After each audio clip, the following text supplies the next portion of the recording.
Evening guys, panoorin natin yung Senate hearing na ni Senadora Amy Marcos tungkol sa kung sino nagplano para hulihin si PRRD.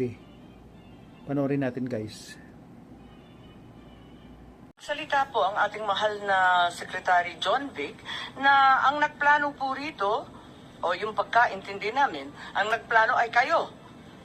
I would like Secretary Anyo, Secretary Gibot Chodoro, at ang pinangalan, ang Chief PNP, General Marbil.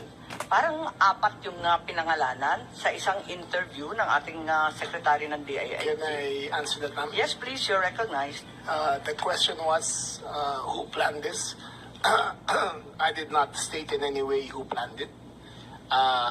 The meeting was of executive privilege. It is a conversation between the president and the ones I mentioned. There were. So what exactly did you say? Ano sinabi po ninyo? They asked me- Pagkaintindi namin, itong apat na pinangalanan, ang siyang nagplano.